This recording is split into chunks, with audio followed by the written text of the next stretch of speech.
et de permettre à la population de vivre mieux, ce qui avait créé ce soutien au régime Poutine. Merci d'avoir résumé momentanément cette longue histoire justement depuis 1990 jusqu'à presque aujourd'hui, et donc cette idée que vous développez, Marie Mandras, qu'on ne peut plus parler d'oligarques puisque c'est le pouvoir, disons, de Vladimir Poutine qui l'emporte sur ces oligarques qui avaient profité de la décrépitude de l'ex-URSS pour pouvoir installer leur pouvoir économique et également leur pouvoir politique. Je voudrais redonner la parole à Anne Monnier maintenant. Vous nous avez présenté justement cette question des oligarques sous deux aspects. On va revenir sur le deuxième un peu plus tard, mais cette question que vous imaginez en tant que spécialiste des élites, à savoir si ces élites ont le pouvoir ou plutôt de l'influence. Est-ce que ce que vient de dire Marie Mandras vous conforte dans cette idée effectivement qu'il y a une différence entre avoir le pouvoir et avoir de l'influence sur ce pouvoir ou sur la société? Est extrêmement dangereuse pour un régime du type de l'autocratie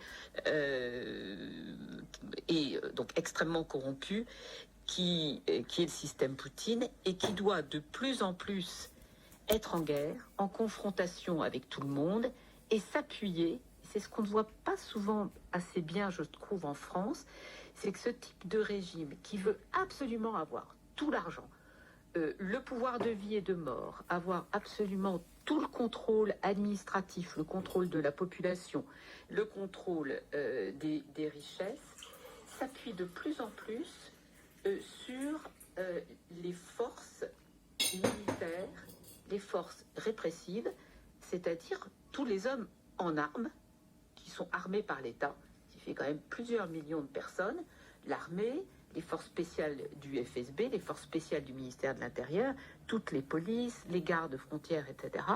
Donc on a une hyper-militarisation du régime qui fragilise le système clanique, politique, économique, financier, qui est le cœur du système Poutine. Et on le voit d'ailleurs avec un personnage comme Prigojine, le patron du groupe Absolument. Wagner. Est-il Exactement. un oligarque justement à l'ancienne ou à nouvelle façon? C'est la troisième vague d'oligarques que vous décriviez tout à l'heure, Marie Mandras, et qui lui fait pression sur le pouvoir, en tout cas fait semblant ou peut-être fait pression sur le pouvoir poutinien pour pouvoir changer le cours de la guerre, développer sa milice, etc. etc. Mais simplement, ce que je dirais, c'est que c'est pas une très bonne idée d'utiliser ce terme d'oligarque depuis une bonne dizaine d'années pour le système poutinien, puisqu'il n'y a pas des oligarques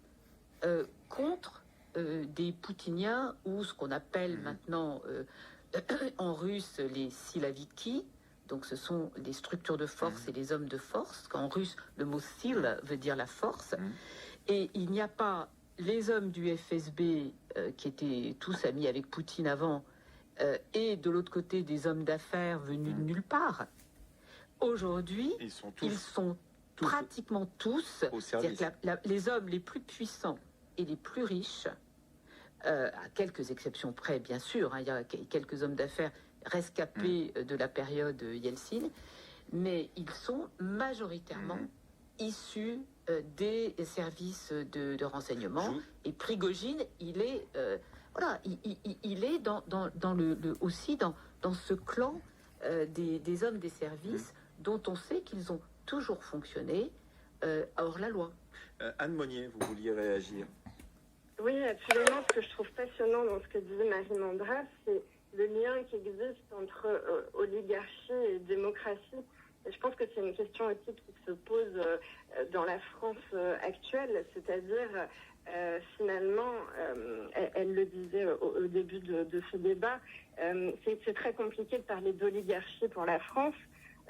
Par contre, ce que je trouve assez intéressant, et Peter Hegel en parlait aussi, c'est plutôt parler d'éléments oligarchiques et peut-être de situations dans lesquelles des personnes ayant des capitaux, des grandes fortunes ont de plus en plus de pouvoir.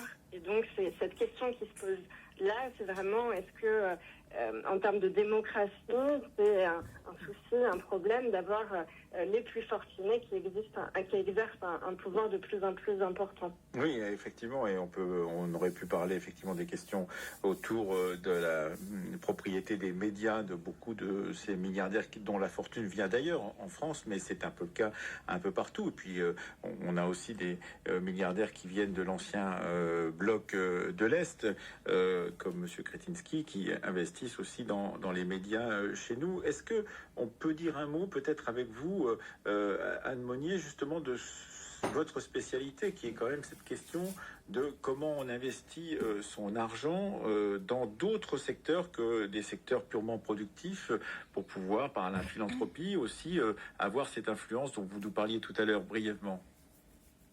Oui, le lien entre philanthropie et influence est vastement documenté par les spécialistes de ces questions. Il y avait même un ouvrage de Ludovic Tournay sur les fondations qui s'appelait L'argent de l'influence. Et c'est vraiment une question, c'est-à-dire que il y a de plus en plus de grandes fortunes qui décident d'exercer une influence indirecte par leur philanthropie. Et je pense notamment maintenant dans le contexte actuel aussi à la question du débat climatique mondial et de la crise environnementale, la manière dont les élites s'emparent de ces sujets pour imposer leur vision. Je pense aux travaux notamment d'Edouard Morena qui vient de publier un livre passionnant sur cette question-là, comment finalement ils captent les éléments du discours pour imposer leur vision de la transition. Donc je pense que cette emprise des élites sur la crise climatique est vraiment une question qui est centrale et absolument passionnante. Et c'est vrai que c'est un courant qui se développe. Est-ce que c'est vraiment essentiel à faire. Et Winters et même Peter Hegel qui travaille un peu aussi sur ces questions. Jeffrey Winters, oui, Peter Hegel, oui. Voilà, exactement. Il montre que c'est pas la même chose d'accéder au pouvoir grâce à sa richesse. Donc, on peut prendre par exemple l'exemple de Berlusconi, et au contraire de ne pas être dans une position d'accéder au pouvoir, mais plutôt dans un état d'influence des hommes politiques, de la classe politique. Et c'est vrai que Winters montre que ces élites économiques ont plutôt tendance à influer sur les politiques, sur la fiscalité, notamment les politiques fiscales, pour défendre leurs intérêts économiques, pour défendre leurs richesses. Et ça, c'est fondé sur son expérience personnelle de spécialiste de l'Asie du Sud-Est pour Jeffrey Winters, mais aussi sur sa connaissance vraiment profonde des États-Unis, puisqu'il explique que se développe justement dans ces espaces qui sont peut-être pas des espaces de l'oligarchie, mais des espaces de milliardaires, une industrie de défense des revenus ou une industrie de gestion de fortune avec ces personnages qui ont autour d'eux des cabinets d'avocats, des banques, des planificateurs fiscaux, des wealth managers, comme on dit en anglais, qui donc obtiennent des avantages d'une certaine manière, en tout cas fiscaux, en utilisant toute une palette de métiers autour d'eux qui les protègent. Est-ce que c'est la même chose ou pas la même chose que la question de l'oligarchie telle qu'elle s'est développée dans la Russie de l'après-chute du mur de Berlin? Je n'en suis pas sûr, mais qu'est-ce que vous pouvez dire là-dessus, justement, Anne Monnier, de cette industrie qui entoure justement ces personnes qui sont, alors sinon des oligarques, du moins des milliardaires? Oui, en fait, c'est un élément essentiel de la sociologie des élites qui est assez peu connu. C'est que finalement, si le système fonctionne ainsi, c'est parce qu'il y a des défenseurs du système.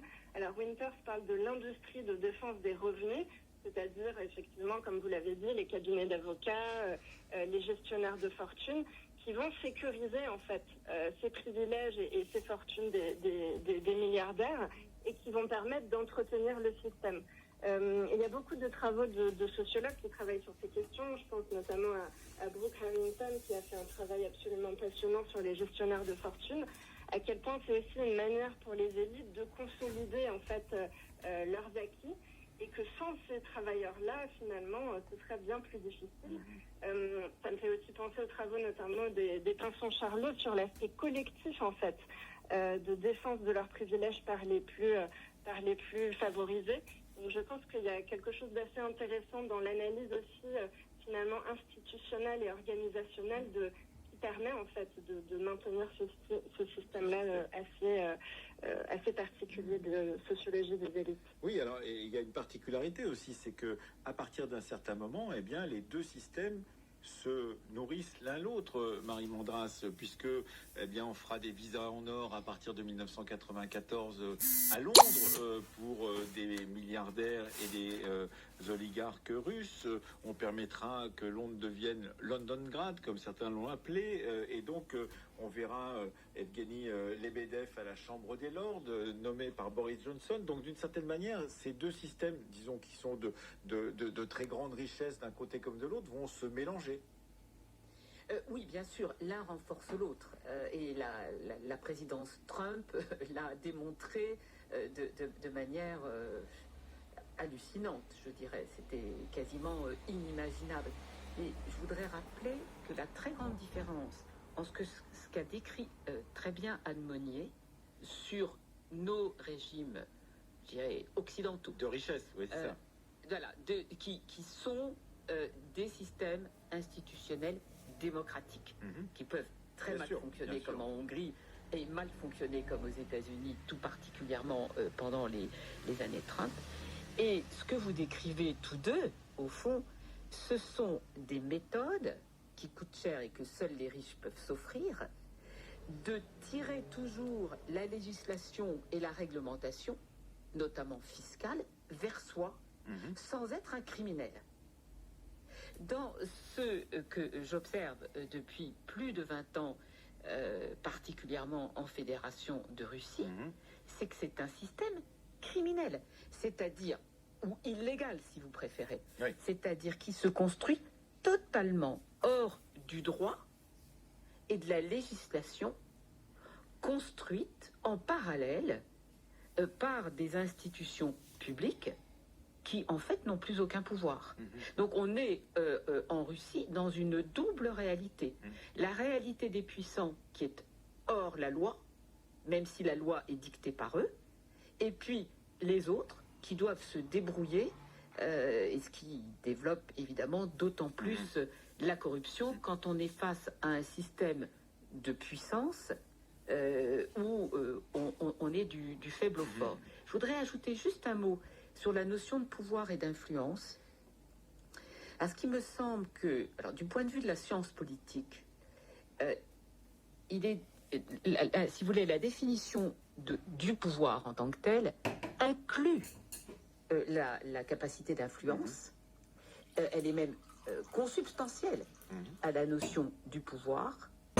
Et que nous utilisons en sciences politiques cette notion de pouvoir de manière à la fois large et variée, et pas seulement comme des postes au pouvoir, c'est-à-dire une fonction politique ou administrative, ou une fonction, un rôle économique à la tête d'une grande entreprise. Donc je crois qu'il y a tout un travail que nous allons tous certainement faire, continuer dans les années qui viennent, pour travailler sur cette notion de pouvoir. Très bien. Merci à vous, Marie Mandras. Merci à vous, Anne Monnier. Nous sommes au milieu de ce débat, des termes du débat sur l'oligarchie. Je rappelle que Marie Mandras, vous êtes politologue, spécialiste de la Russie et de l'Ukraine et chercheuse au CNRS et au CERI, ainsi que professeur à Sciences Po. Et Anne Monnier, sociologue, chercheuse à la chaire philanthropie de l'ESSEC et spécialiste en particulier de la question justement de la philanthropie et du mécénat de la part des plus riches de nos sociétés. Qu'attendent nos compatriotes? Que se lève une grande vague nationale qui vienne enfin balayer l'oligarchie en place, auquel ils ont raison de ne plus faire confiance.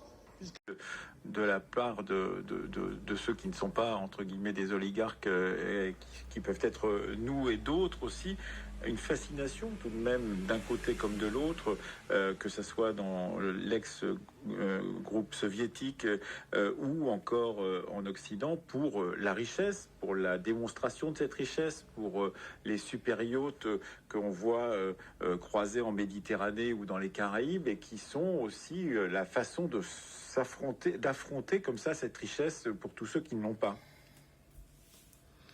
Je ne sais pas. Honnêtement, je ne sais pas comment généraliser, par exemple, sur la société française, l'opinion des Français vis-à-vis des hommes qui ont des yachts. Le seul point commun, peut-être, c'est le fait que ces yachts ont été saisis, on a tenté de les saisir. Oui, non, mais c'est en ce sens. Je voudrais peut-être justement dire deux choses. 30 secondes pour vous. Oui, très très vite, suite à ce qu'a dit Anne Monnier. D'abord, honnêtement, la fascination pour les superpuissants, même si c'est des dictateurs, et les yachts, etc., là, vraiment, cette terrible guerre en Ukraine, j'espère que ça a bien cassé tous les mythes. Et deuxièmement, face aux inquiétudes qu'a soulevé Anne Monnier, il me semble que nous avons une belle antidote avec l'Union européenne. Merci beaucoup à vous, Marie Mandra. Je rappelle que vous êtes politologue et spécialiste de la Russie et de l'Ukraine. Merci à vous, Anne Monnier, sociologue, chercheuse à la chaire Philanthropie de l'ESSEC. Vous êtes autrice de Nos chers amis américains au PUF et de Philanthrope en démocratie, également aux presses universitaires de France. Le temps du débat a été préparé ce soir par Sarah Masson, Mathias Mégy, Fanny Richet, Paul Marguis et Stéphanie Villeneuve, réalisé par Laurence Malonda, avec à la technique à Paris Florent Bujon.